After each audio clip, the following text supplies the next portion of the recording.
Welcome to The Power of a Relational Workplace by Ariel Driggers. First, we're going to talk about the use of power in relationships. And we need to speak initially about the biblical relational requirements. Jesus says in Matthew 22:31 that the second is this, speaking about the commandments. You shall love your neighbor as yourself. There is no other commandment greater than these. The first being to love the Lord your God, with all your heart, your soul, and your mind.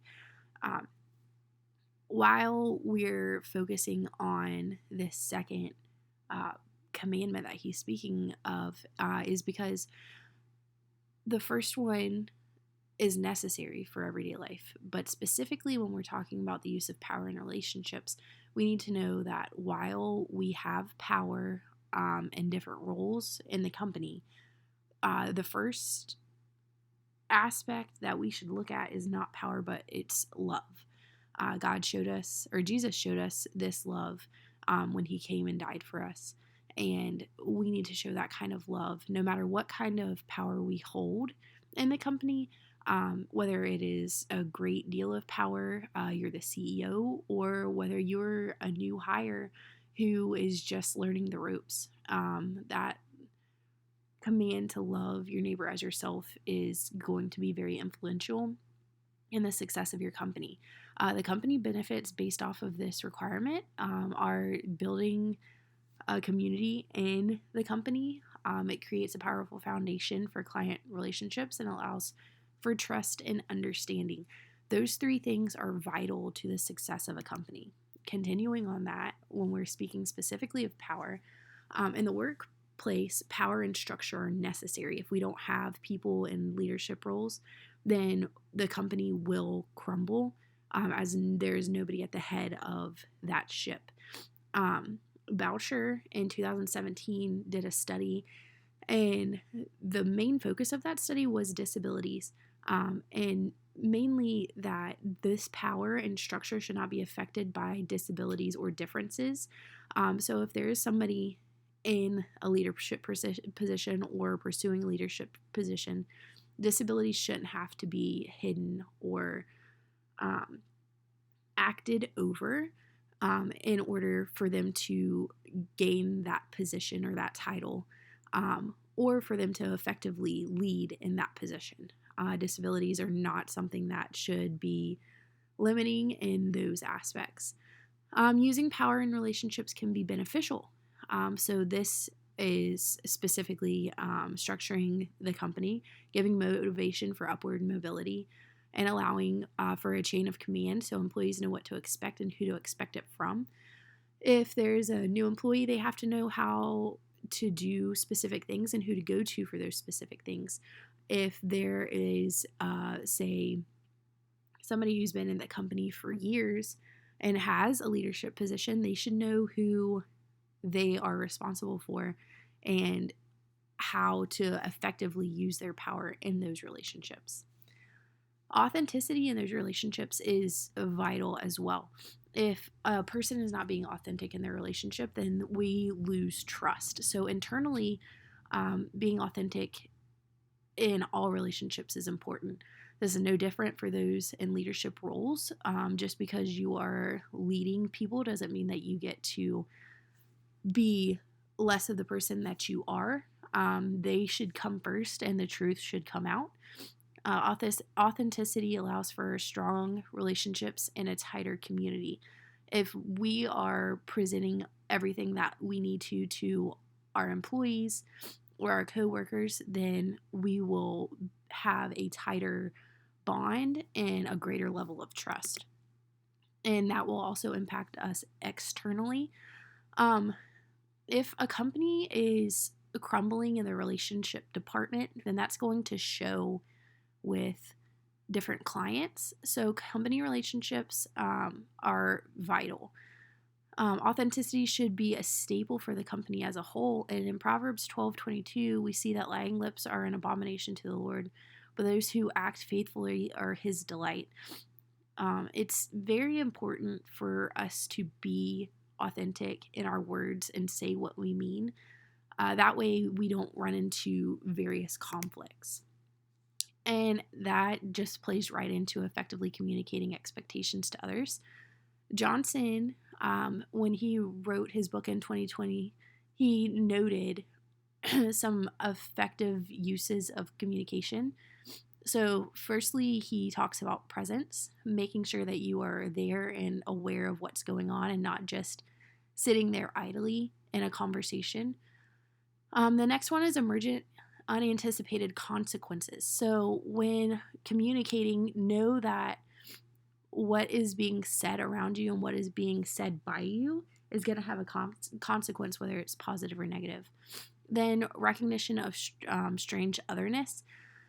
This is just going in those conversations, whatever the conversation may be, and knowing that the person who you're speaking with or group of people who you're speaking with are not going to have the same views as you. And we have to know that and work with that. Collaborative orientation. So, when having conversations, it's important to be collaborative and have that mind frame of working together. It's also important to be vulnerable, because if we're vulnerable and accepting of things that we may or may not know and how to present those to other people, then we're able to grow and learn from these communications that we'll have with others. There's also a mutual implication. So, two people have to, while collaborating, decide on something.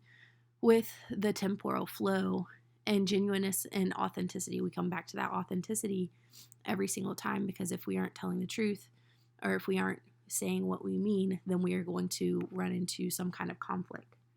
Communication is essential. Interpersonal communication guides things like relationships, understanding, and negotiation. So if we aren't communicating effectively, then we're going to start fracturing those three things. Communicating expectations in the workplace is necessary for production, relationships, and growth.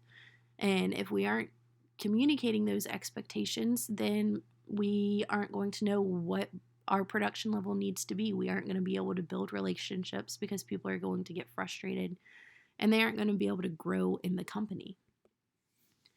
Healthy conflict management. Conflicts are going to occur in the workplace. How it's handled is of great importance, and there are 5 steps that should be taken in the time of a conflict.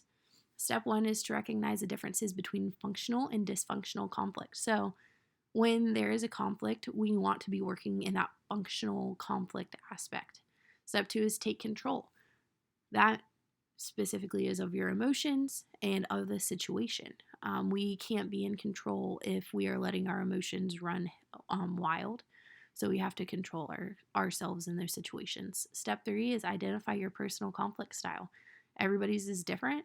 You might not like to be in the middle of conflict. My personal stance on it is I'm not big on conflict. However, I understand that growth comes out of conflict. So I will be there for those conversations. You just have to figure out what your personal style is. Step 4 is to develop conflict guidelines. So what is your stance again, and how are you going to effectively manage this conflict? Step 5 is to employ collaborative conflict management tactics. So help whoever it is that you are having this conflict with. Y'all come together and set up some kind of management tactic that is going to be effective to that specific situation. It might not always be the same. And step 6 is to be prepared to apologize. You might be in the wrong, you might be in the right, but you always have to be willing to apologize and grow from that experience. The last thing we're going to talk about is effective negotiation. In conflicts, it could come down to the need for negotiation. Some other party might need to intervene and help the group who is in conflict resolve that conflict. So this should be ethical and effective. And negotiation should be approached with a compromising frame of mind. So, again, going back to conflict management, that idea of compromise is huge. In a newly created model by Chang in 2021, he noted the probability of failure between two countries' negotiation tactics. While these negotiations are not between countries that we're specifically talking about, they are between employees and can reflect how negotiations can go outside of the company. So, again, whatever's happening in the company relationally is going to reflect outwards on the outside of that company. Here are a few references that were used by me in those slides just to give you an idea. We we focused on Boucher and the roles of power passing and service acting in the workplace. So that was that disability piece that we discussed. Chang and his towards an effective negotiation model. The Bible was used several times, and then also organizational ethics by Johnson. All of these things were vital in creating a model that shows how to effectively communicate and manage various conflicts. Thank you.